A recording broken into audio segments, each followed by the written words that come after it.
Welcome to another SAC podcast. I'm Richard Ryder, President of the Securities Arbitration Commentator. SAC will be your host today, and I will be moderating the program. This is SAC's fifth in a line of podcasts relating to securities arbitration. In this podcast, we go long and broad. Broad in that we are focusing on national developments and relating them to arbitration. And long in the sense that our panelists will be discussing issues that require their predicting events in the future, both near term and longer term. We'll start with the first 100 days of the Trump administration. The title of our program, which is Making Arbitration Great Again, borrows from the new president's slogan, as we expect a new start for arbitration may be at hand. Our panelists will tell us if we're right. It's my pleasure to introduce briefly our esteemed panel. Full bios will be provided in the SAC newsletter article that will follow this program. First up, Matthew Farley. Matt recently retired as a partner in Brinker Biddle and Reed's New York office. For over 40 years, Mr. Farley has represented the financial services industry, including brokerage firms and individual representatives, in litigation and in arbitration, in SEC, state, and SRO regulatory proceedings. He has been a frequent speaker at professional seminars, bar programs, and securities industry meetings on topics relating to legal issues and trends of concern to the industry, including those involving arbitration practice. We truly appreciate, Matt, you're taking time out from retirement to come and join us on this panel today. Hello, Matt. Hello. George H. Friedman is principal of George H. Friedman Consulting, LLC, and also serves as chairman of the board of Arbitration Resolution Services, Inc., a completely cloud-based ADR provider. He retired in 2013 as FINRA's Executive Vice President and Director of Arbitration, a position he held for 14 years. He previously held a variety of positions of responsibility at the American Arbitration Association for 22 years, most recently as Senior Vice President. Mr. Friedman is an adjunct professor of law at Fordham Law School, where he has taught a course on alternative dispute resolution since 1996.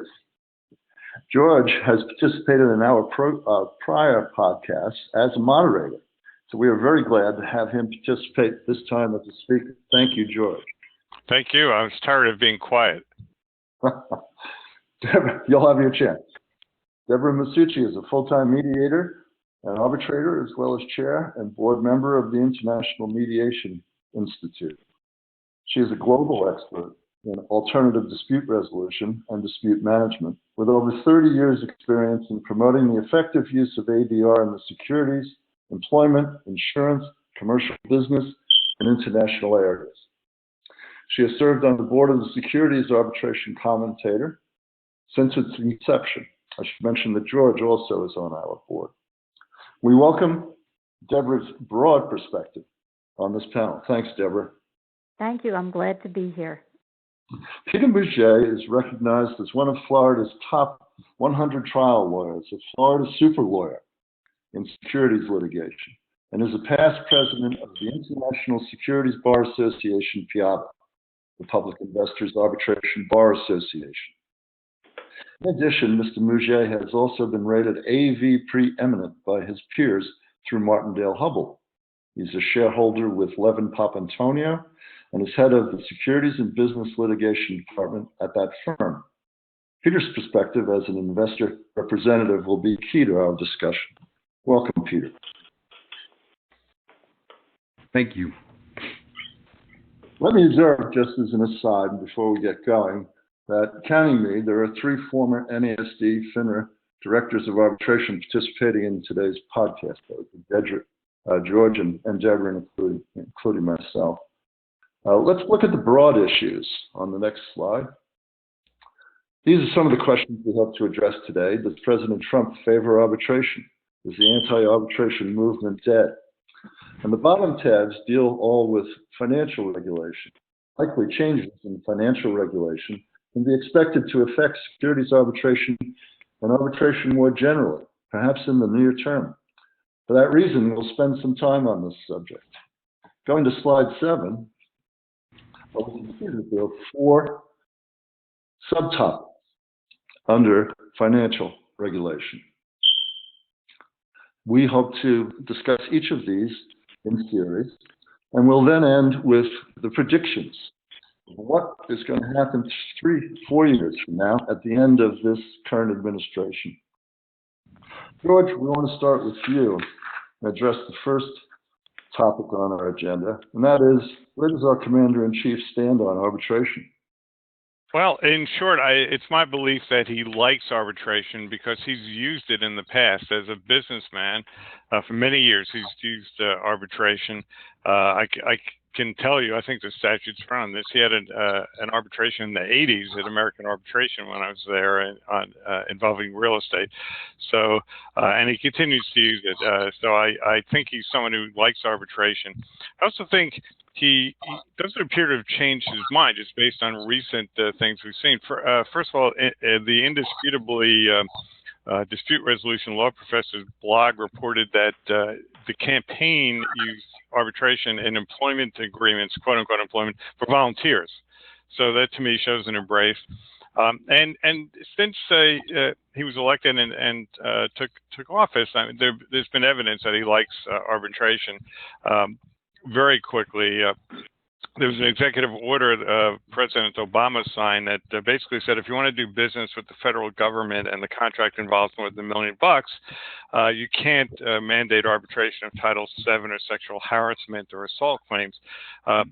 Under the Congressional Review Act, Congress is allowed to nullify regulations that are passed in a certain time frame. Long story short, such a resolution was adopted by both houses, and the president signed it in late March, effectively nullifying the regulation. Now, some said, well, why didn't you just do an executive order?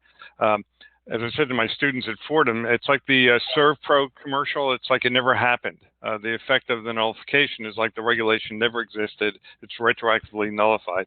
So to me, that shows the president likes arbitration and will continue to do that. Now, the regulatory review that he ordered February 3rd basically directed the heads of the agencies to review all kinds of, not just arbitration, but regulations over a 120-day period and report back. That would be roughly the beginning of June.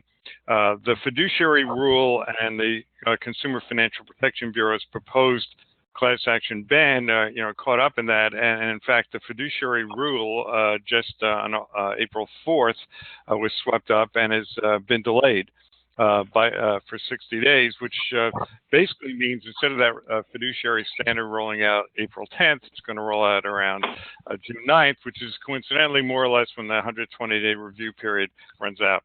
We'll talk about Judge Gorsuch a bit later, but suffice to say, he looks like he's pro-arbitration. I'm not sure that was a driver for the president's nomination, but it was.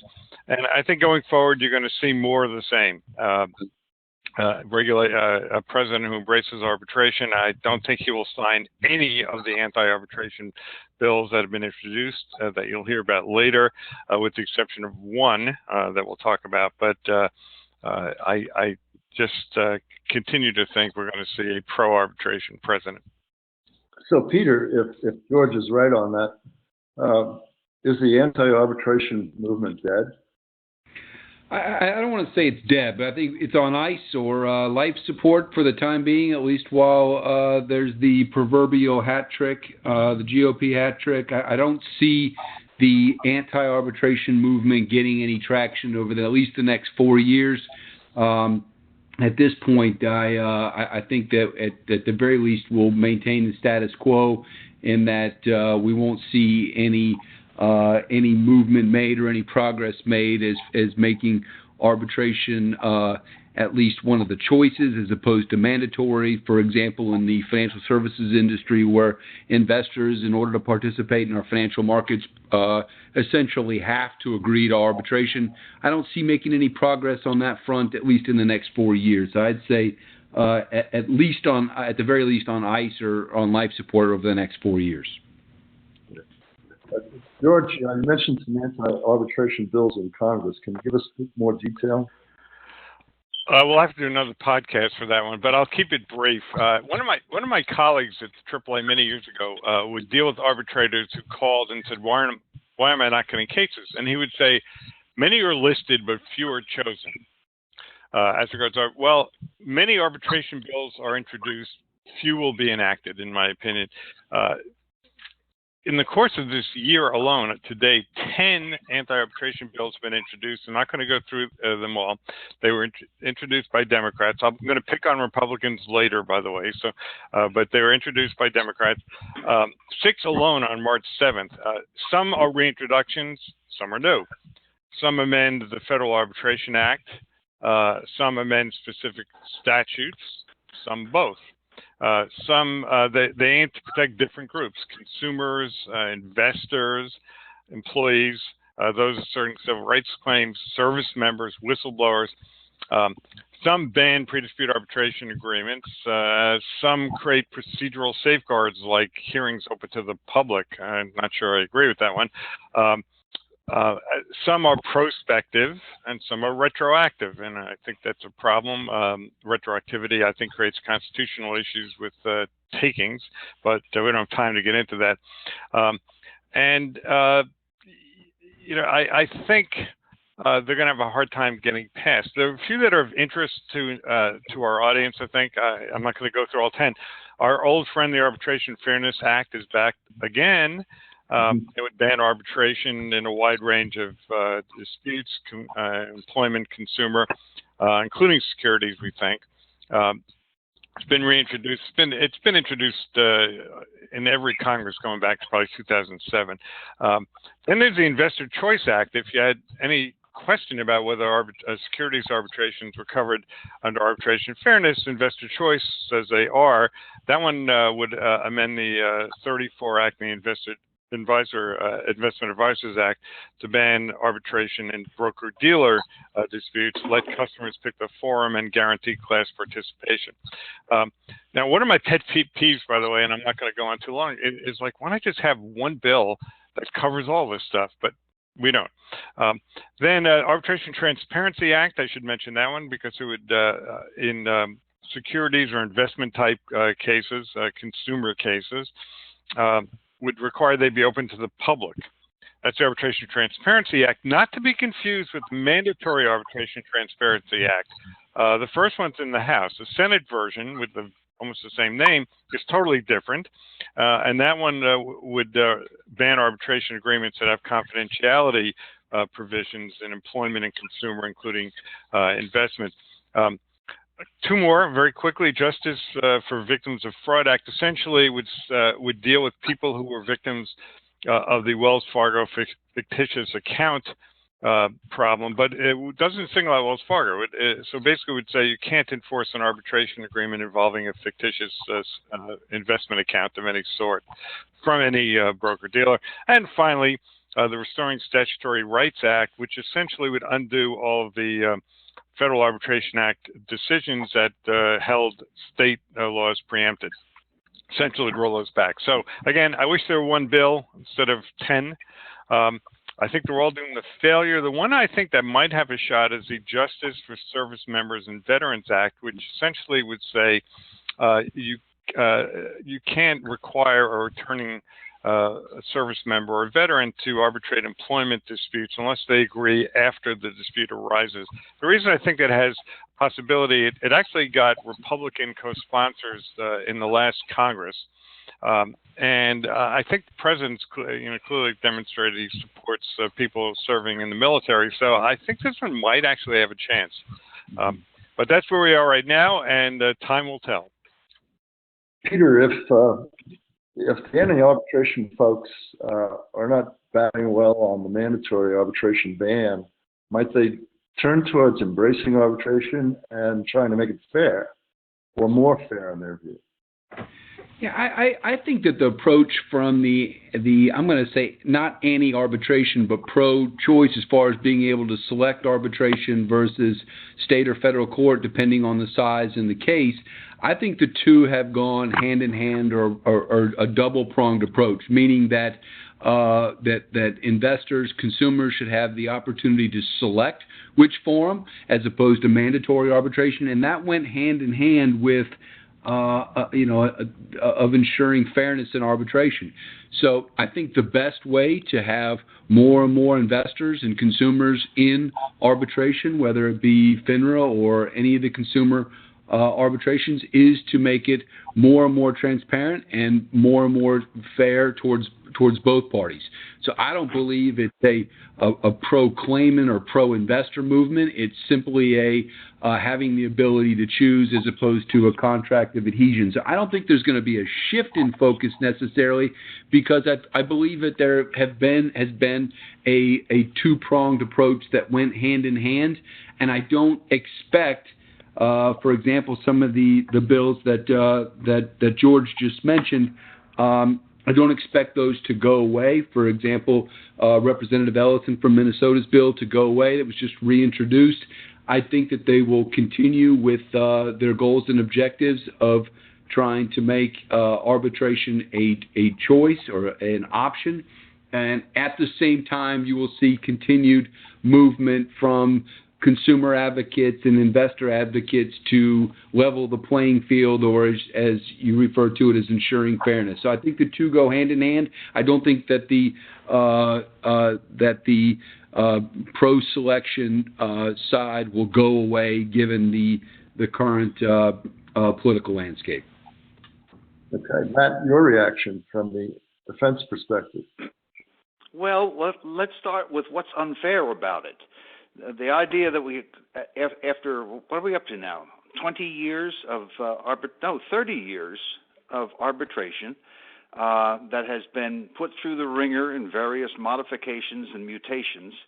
But the idea that it's unfair if he doesn't have a choice, well, that was decided 30 years ago.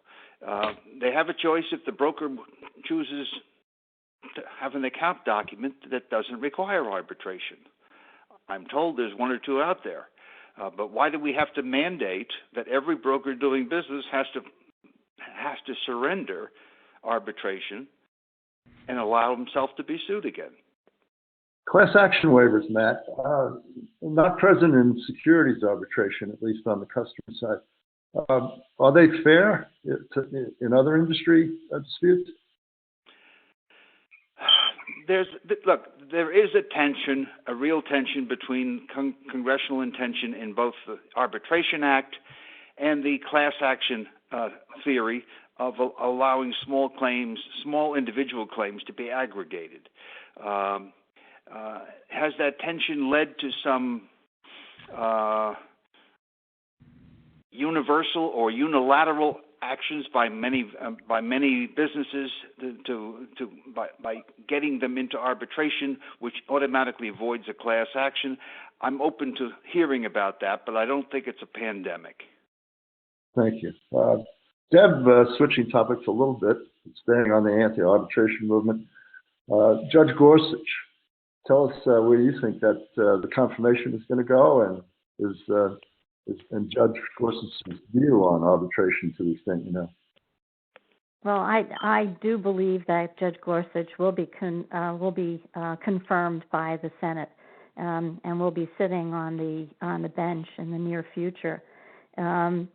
We know that Judge Gorsuch comes from the 10th Circuit, and he served on that circuit since 2006. We also know that the 10th Circuit really has not seen a lot of arbitration cases, but a look at the arbitration rulings that Gorsuch has made suggests that he's likely to continue the trend of the U.S. Supreme Court in favor of the Federal Arbitration Act preemption. As we know, when Gorsuch was sitting or is sitting on the Court of Appeals, he follows the Supreme Court and its precedent. So his rulings have treated the Federal Arbitration Act as establishing a substantive federal law favoring arbitration that preempts conflicting state law doctrines.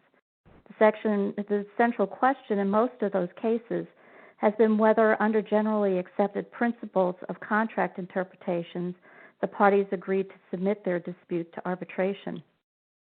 Judge Gorsuch's opinions have interpreted the arbitration clauses as in light of overriding presumption in favor of arbitration.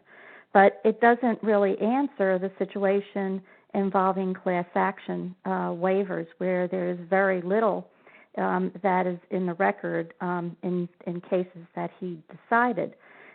One case, though, which may be instructive, is where he filed a dissent in a National Labor Relations Board case. In that case, Gorsuch rebuked the NLRB for exceeding its authority under an enabling statute. So he may well see these cases involving class action waivers as an opportunity to limit the discretion of the NLRB by concluding that its holding invalidating class action waivers exceeds its authority under the federal labor law. So I think that we're going to watch, but I also think that he's going to continue Judge Scalia's favoritism towards arbitration. He's not going to be likely to create law, but he's going to strictly interpret legislation in favor of arbitration. That was a good rundown. I don't want to. Anybody else have comments about the court before we move on? Well, just to answer the last question, there probably are vacancies coming, but only God knows. So we'll find out when we find out. Well, I think that they think they've pretty much anticipated that Judge Stevens will retire mid-year, so that's another opportunity for a new judge, meaning in the summer of this year. And we always watch the other justices because they are getting up in age and are very frail. As we found out. Yep. I'm going to move to the next topic, a little bit more forward-looking, the future of financial regulation. Here we have 4 subtopics. Deb, I'm going to ask you to stay on the mic there and tell us about Dodd-Frank. Is it long for this world? Well, when I look at Dodd-Frank, I keep in mind that a lot of the regulations under Dodd-Frank have still yet to be written. So it's taken a long time. The regulators themselves have not been, I don't want to say not been diligent, but I think that they just have been slow in enacting a lot of the provisions that were contemplated by Dodd-Frank. We do know that under Dodd-Frank, they created the Consumer Financial Protection Board and gave them the authority to propose regulations on arbitration. And in fact, they did propose an arbitration rule banning class action waivers. I think from my perspective, whether or not that rule will stay in effect depends on whether or not the CFPB will exist. I think there's a strong view that the whole department will either cease to exist under President Trump's review of the government, or it might be folded into one of the existing organizations like the SEC or another organization. To me, there is really no sense in having this separate organization with a lot of free-wielding authority under its belt.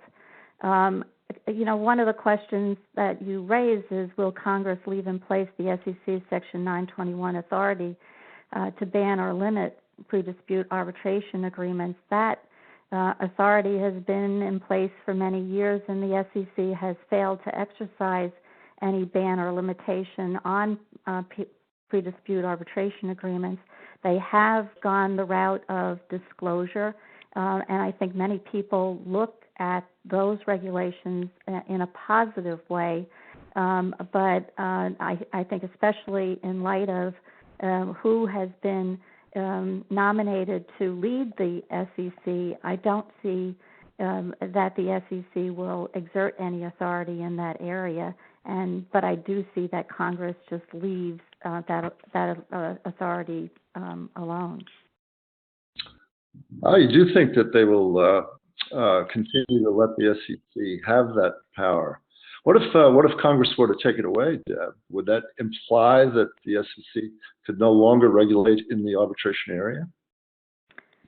I would find that hard to believe that Congress would do that, especially in light of the fact that they filed the amicus brief in the McMahon decision, where the whole premise behind the court issuing the decision enforcing pre-dispute arbitration agreements was because of the regulatory oversight of the SEC. So I just don't see that happening. I more so see the CFPB going away and its authority going away. I just don't see that changing for the SEC.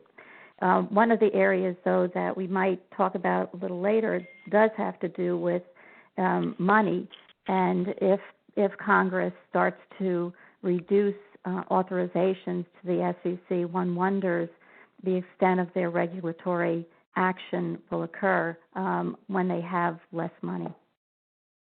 But I think also, it's George, I think also the commission would have a tough time after these many years to say, you know what, we realize this is a terribly unfair system we've been oversighting for 30 years. Doesn't mean they can't recommend changes or place certain limitations, but I think an outright ban would be politically very difficult as well. Let's take Debbie's remarks, Matt, and move that into our next subject, which is the CFPB long for this world? I hope not. Let's just review what it is. It has a roving portfolio over 19 different agencies and statutes, all involving customers intersecting with money. It has a single director who's not reporting to the president, and it has a budget that Congress doesn't enact. What could possibly go wrong in a democracy? The PHH decision is probably the writing on the wall. They didn't pull the trigger on it, but at this point, the director has been, by judicial decree, subject to the president's pleasure, and he's probably going to get fired. I don't know why Congress would want this thing out there. It is frustration and abdication in the nth degree, and it regularly, the PHH decision is just the first drop of the shoe. But anything it doesn't like, it doesn't have to defer to Congress's statutes.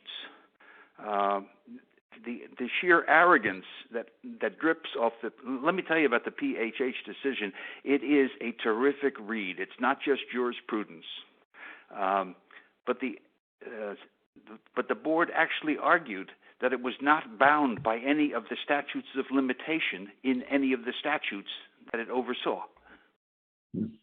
Yeah, the PHH decision is still coming up for rehearing en banc by the Court of Appeals. So that one's yet to be decided.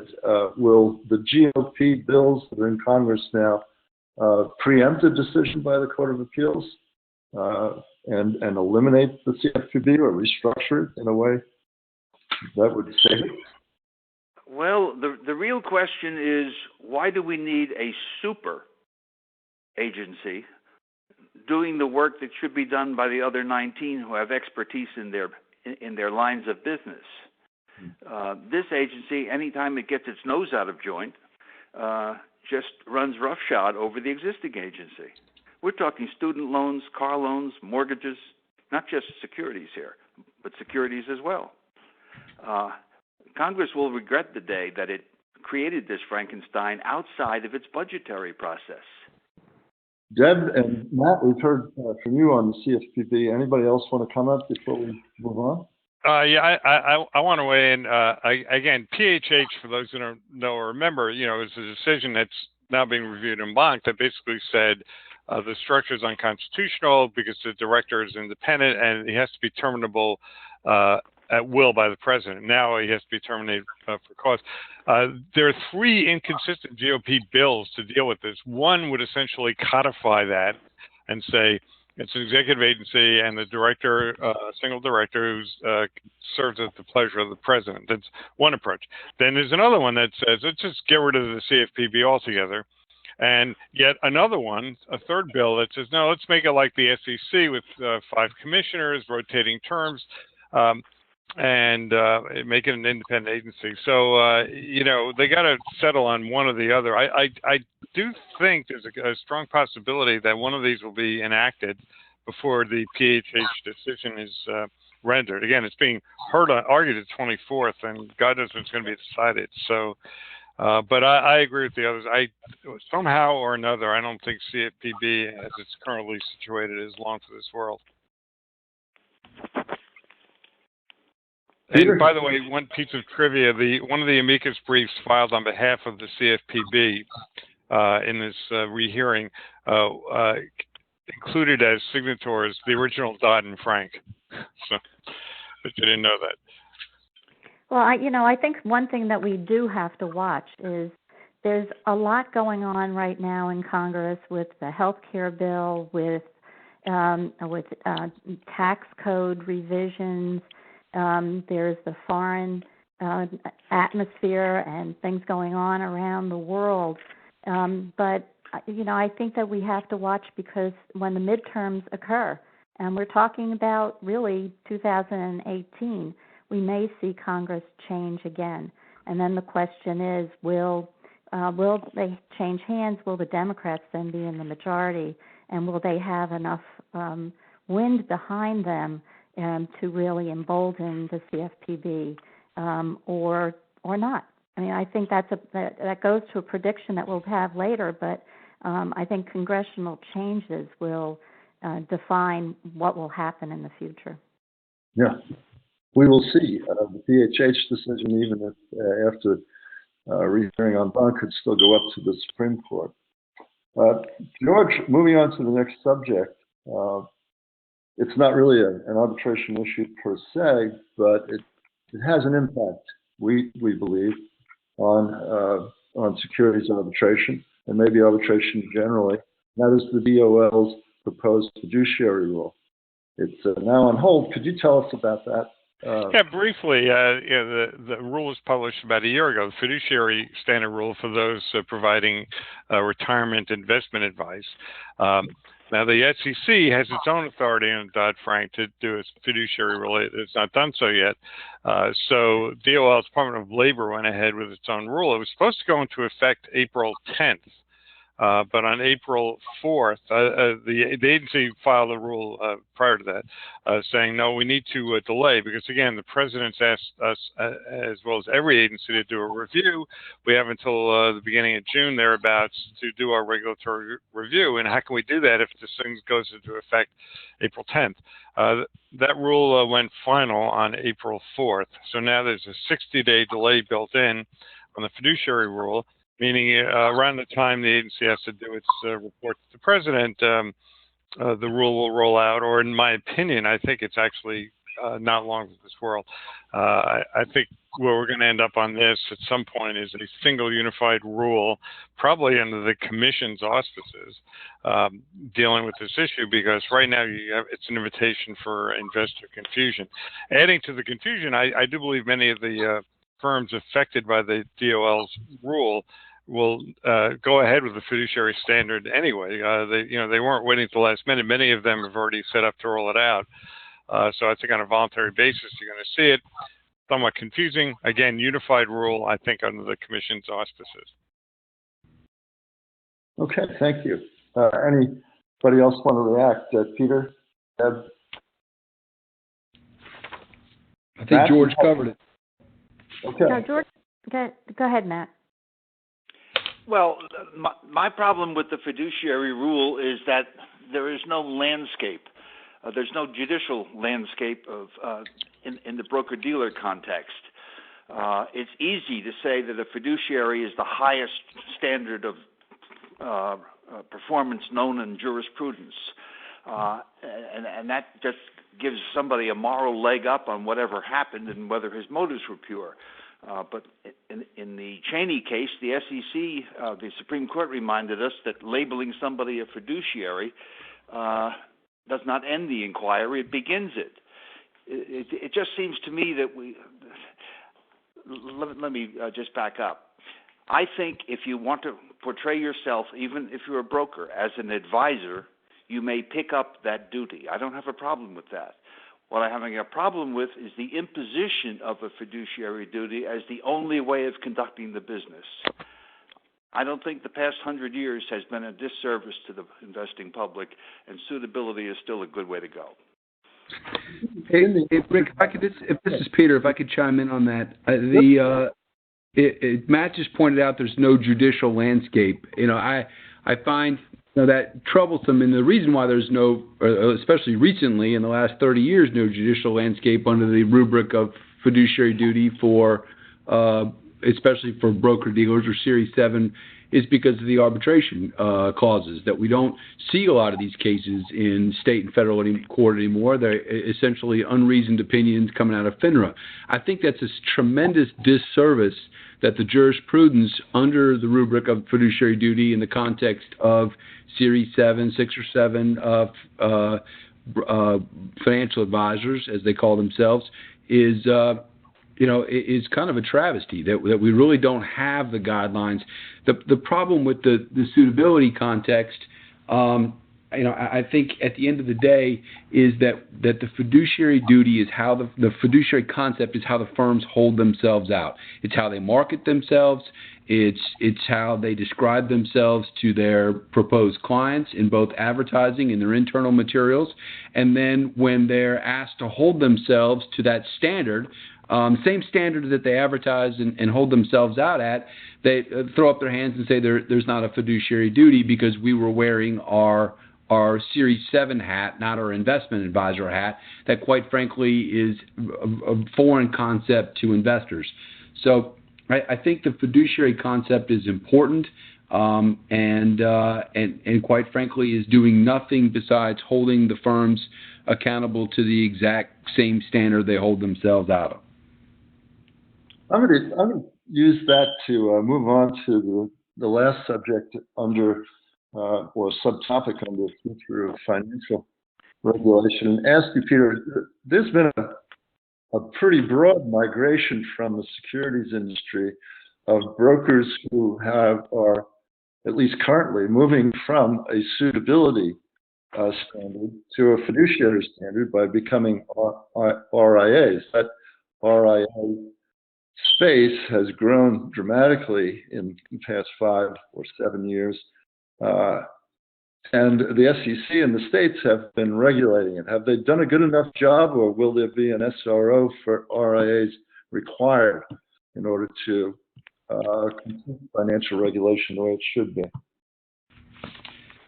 I don't think that they've not done a good enough job. I don't think that's the issue. To me, the issue is more of confusion on the side of the investor.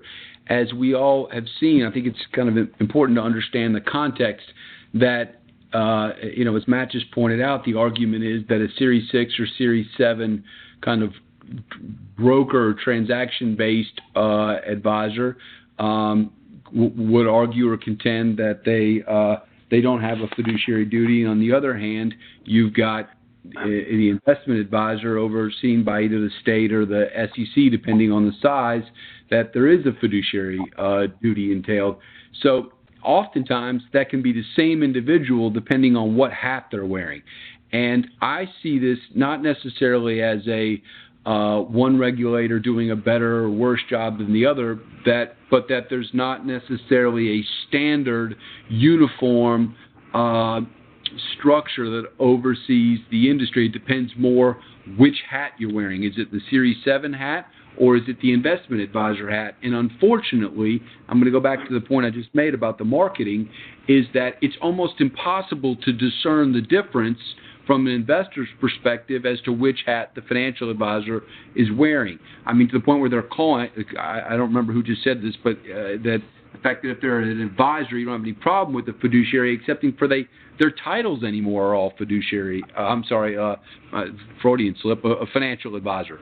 So at the end of the day, I think why it's important to have all of whether it be RIAs or Series 7, under the same rubric of regulatory structure, is to clear up and make one set of duties applicable to anyone, not just some arbitrary distinction over what set of registration that you choose. And in today's world, most of Series 6 and Series 7 have migrated, or Series 7 have migrated to that the platform where they're acting as investment advisors anyways. We might as well go ahead and get it all under one rubric. And I don't see any, put that underneath the auspices of FINRA makes a lot of sense. Do I see that happening? Probably not, but it certainly would make sense, which doesn't seem to be the standard for at least for the next 4 years. This is Matt Farley. I think there's a financial consideration. The SEC manages to get to RIAs once every 10 years, and that's because they don't have the resources to go do it. It's not going to go to FINRA unless the RIAs agree to fund their regulation, and they're hesitant to do so. Somebody has to put the pedal to the metal. Well, and the way I look at it, if anyone is going to break the way government is working, it's going to be President Trump.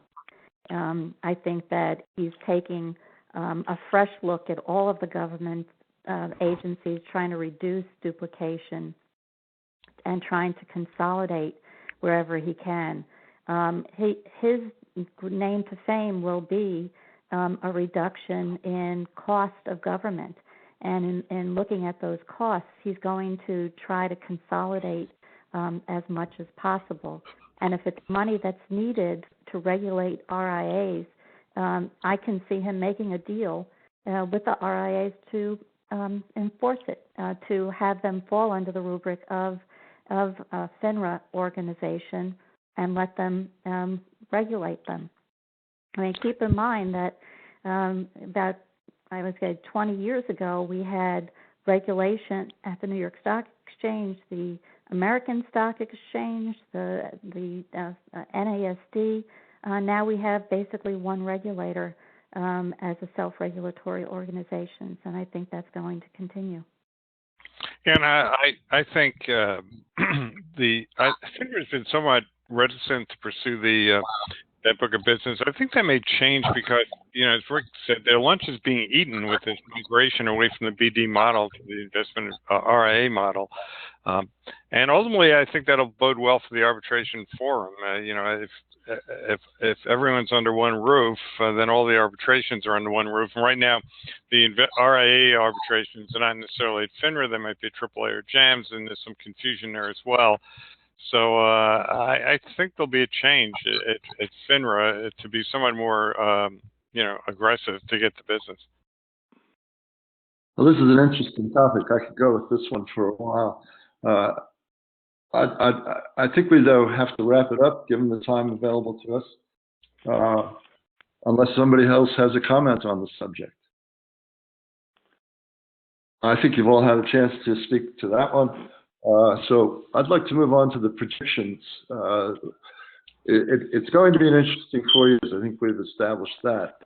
And there's going to be a lot of changes in arbitration, perhaps in financial regulation. And those changes may or may not be good for the future of arbitration.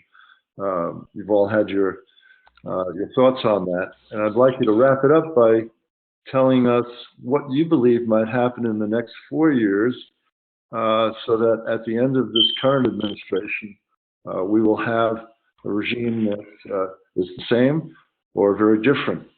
You can pick your topic or try to cover all 4 of the subtopics that are listed here, but please, each of you, as I call on you, give us about 1.5 minutes on the subject. So I'm going to start with Peter on this one. Peter, where do you think we're going to be 4 years from now? I'm not going to go too far out on the limb on this one. I think that we're not going to see a world, a regulatory scheme, too much different than what we're looking at right now. I don't think that we're, from my perspective, going to make any progress as far as consumer protection, obviously. that I do not believe that the regulatory scheme, whether it be the SEC or FINRA, is going to change. I don't think that we will see a fiduciary rule imposed on the Series 7 side or the FINRA side across the board. I do think it will be imposed with the DOL rule on the retirement accounts, IRAs, and so forth. I don't think that we're going to see any change with mandatory arbitration or class action waivers. I think they're all going to be the same. The one kind of solace I take, or the comfort I take from the first few months of President Trump's administration is his inability to get things done and unwind Obamacare to start off with. If you can't rally around unwinding Obamacare, I'm taking pretty good comfort that we're not going to see some of the Dodd-Frank and some of the regulatory schemes enacted by the Obama administration unwound and with wide swaths of change. I think we're going to see a very similar landscape to what we see now. So I don't see a lot of change. I'm not going too far on a limb here. I don't think that there's going to be a lot of differences in 4 years than what we're looking at right now on either side. Thank you, Peter. Matt, no change, a lot of change. Pick your topic. More than Peter envisions. I think there will be consolidation of financial regulation. Will it be the one master over all? No. But the president's agenda is to rationalize a great deal more. And to the extent he succeeds in that, we'll have fewer people working in Washington or working for Washington and doing more important things. That includes, I anticipate that FINRA will expand and pick up registered investment advisors. I can explain that in 2 words. Bernie Madoff. And I think there will generally be an easing of the foot on the pedal, that a regulator in Washington knows best how to conduct a business that he's never worked a day in his life in. And I also think we will see much less regulation by ambush and litigation and more proposals, feedback, how can we make this better, and getting everybody in the room rather than blindsiding them. Okay. Thank you, Matt. Deb, I don't want to tell you what you ought to wrap up with, but I'd sure like to hear you on arbitration around the world. Given your perspective, where do you think securities arbitration is going to be 4 years from now, from a global standpoint?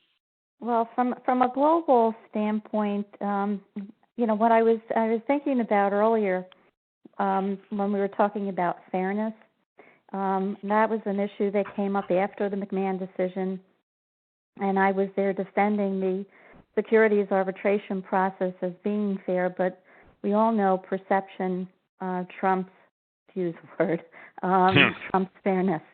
So Trump's actual fairness.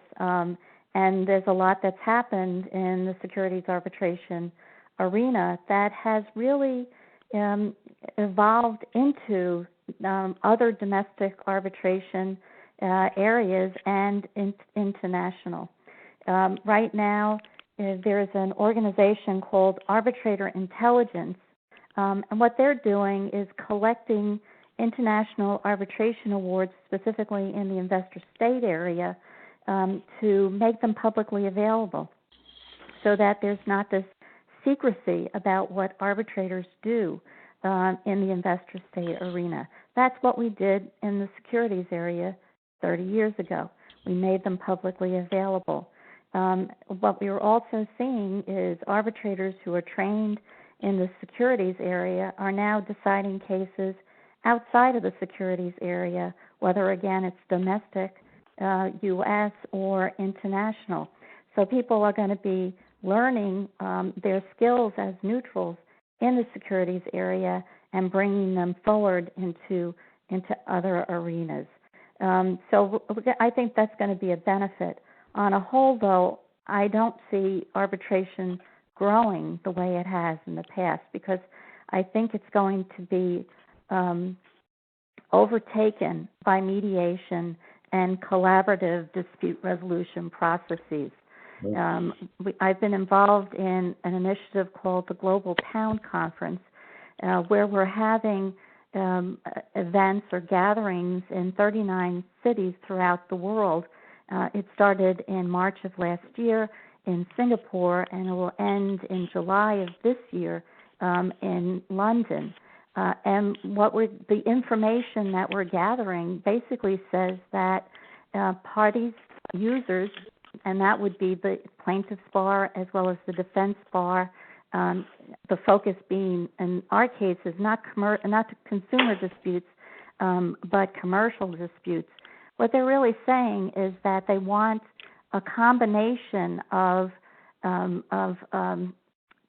non-binding and binding processes, collaborative and adversarial processes, so that the parties have the advantages of both. So parties will use and combine these mechanisms, and I think go to arbitration as a last resort when they can't get what they want through mediation. Thanks very much, George. You get to wrap it up. I know you like to predict the future. You're pretty good at it too. So well, they can't definitively say you're wrong unless they claim to be from the future. All right, I'll be brief. So looking at the 4 bullets, my answers are okay, unified, yes, unified again, yes, and yes. I don't think there'll be a CFPB 4 years from now. I think Dodd-Frank, I'm not sure it will argue whether it's repealed or changed, but it's definitely going to be different. And I think the 921 and 1028 authority for the Commission and CFPB to do something about arbitration is going out. Again, I think CFPB is gone. I do, as I said before, unified fiduciary rule. I think mandatory arbitration is going to be here, as I said, as will class action waivers, and I think the NLRB is going to lose the Supreme Court next term on that issue. I do think there'll be a warm embrace for FINRA in terms of fairness, because I do believe it's an exemplar of fairness. And it'll be viewed that way. And finally, I think the majority of arbitrations are going to be online in 4 years. I have to say that, given the board I chair, but I do think we're heading in that direction. Thank you. But I think that you need to explain what you mean by online. I think that there will be more technology used for arbitration, but not necessarily just electronic. There will be a greater use, and we've seen it already in the international arena of video yes. enabled. Yeah, that's to spend 20 more seconds. I think the last frontier will be moving away from showing up somewhere to do a hearing. I think in larger cases, folks are still comfortable being in person, but some of the technological changes we're going to see are amazing with 3D video and. So, yeah, when I say online, I don't mean, not having hearings, but I think they're going to look a lot different than showing up in person. A subject for another podcast. Yes. We have a spectrum of views, and that's what we seek in this podcast. So thank you very much to this panel. I think it's been a great program. Deb, George, Matt, and Peter, great job. And thank you to audience for listening. Please be sure to follow the panelists and the Securities Arbitration Commentator on social media. And please look for our next podcast. I hope we'll be soon. Goodbye for now.